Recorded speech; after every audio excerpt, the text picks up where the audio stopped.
What's up, ladies and gentlemen, my name is Michael and welcome back to the latest and perhaps the greatest looking build on FudgeMuppet. Be sure to check out our new Skyrim and Oblivion Let's Plays if you haven't already, and if you love all builds and all games, our Fallout New Vegas builds. Today's Skyrim build is called the Dark Crusader and he's all about fighting evil with evil. This build is not only powerful and extremely fun to play, but it also has one of our all-time favorite aesthetics. It looks bloody fantastic. Whilst the face isn't exactly what makes it look so great, if you want to know how to make it, be sure to thumb up the video, and if it gets 1,000 likes in 2 days, we'll make you a guide. So getting into the backstory, the Dark Crusader originates from Cyrodiil and was an orphan taken in and brought up in a priory in the Nibbin Bay area. The priest took care of him and raised him, and even though he was always obedient and respectful, they could always see anger and aggression swelling within him.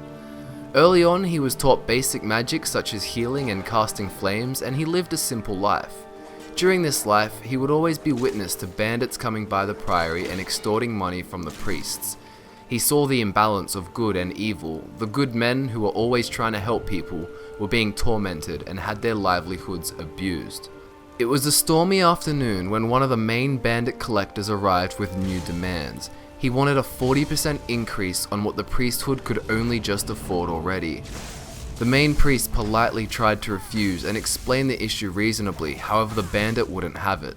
He started pushing the priest around, the poor old man's bones shaking as he was pushed to the floor, the bandit smashing shrines and trinkets. He proceeded to pick up the priest by the throat and push him against the wall, all whilst the Dark Crusader, who was 15 at the time, huddled in the corner watching in frustration. He couldn't take it anymore, and even though he had vowed not to hurt others, he ran towards the bandit, his palm flared outwards as he let loose a blast of flames onto the bandit's face. The collector began to scream in agony, sprinting away into the rain and diving into the mud. He rolled around in fear, putting out the fire until he got up and used his horse to flee back to the bandit group. The leader of the bandit group was furious, and he took his men to attack the priory. The priest predicted this act of retribution was on its way, and so he tells the rest of the priesthood as well as the Dark Crusader to flee.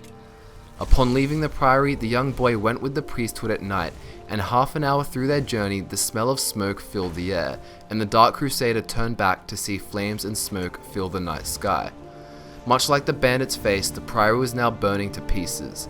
He realized that these priests, these innocent good doers, had been defeated. He decided that all that is necessary for the triumph of evil is that good men do nothing. The priests had been too soft and let evil happen to them. The Dark Crusader leaves the priesthood immediately and vows for evil to never win again. As he continues to age into an adult, the Dark Crusader had been traveling the lands of Cyrodiil, eliminating all kinds of monstrosities: Daedra, vampires, bandits, and necromancers.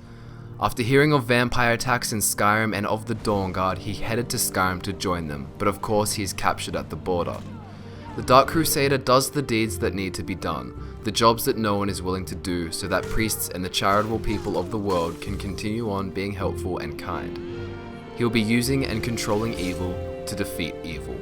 The gear for the Dark Crusader is as follows. You're going to need a Daedric mace, the brownish variant of the Dawn Guard heavy armor, Daedric gauntlets and boots, and a shrouded hood.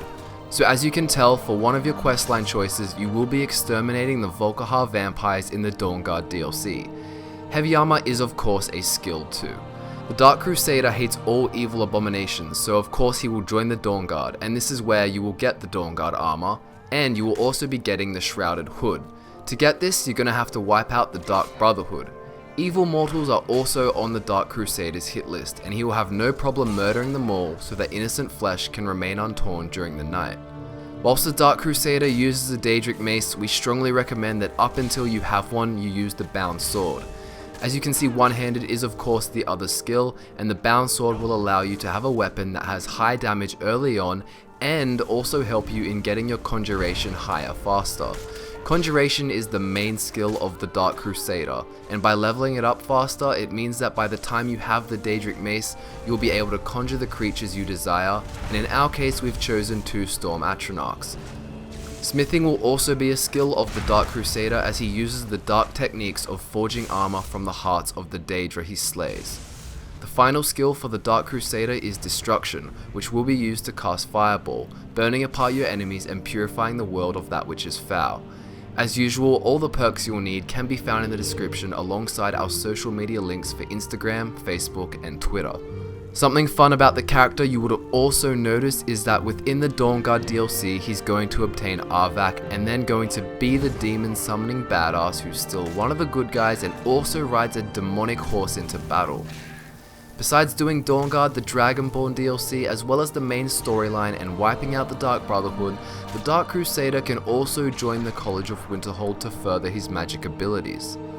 Now, you've probably picked up on the playstyle for the Dark Crusader by now, but if you haven't, I'm gonna go through it anyway. So the Dark Crusader will seek out that which is evil, and upon entering battle, he will summon 2 Daedra of his choice.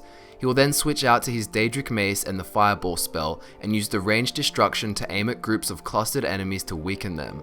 As the weakened enemies or ones he did not see coming get close to him, he will then use his mace to crush them into oblivion.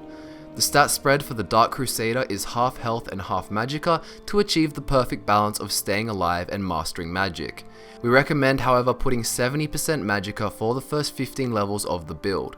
In terms of a stone for this build, you will be using the Lord Stone for extra protection and magical resistance. Now, we're not going to say the Ritual Stone because the build isn't a Necromancer character, however I know people will ask, so I will say you can if you really want to. And that wraps up this week's build, the Dark Crusader. Thanks for watching, we hope you enjoyed it, and if you did, be sure to subscribe. Remember to check out the description for the perk link and to visit our social media pages. We'd also like to recommend, if you're looking for modded Skyrim builds, to check out our mate over at Zarek Zacharon. He's going to be making some Skyrim modded builds, and he's already started with a Knights of the Nine build, which is super in-depth. My name is Michael. Remember to like the video if you enjoyed it and want to see how to make the face, and I'll see you next time.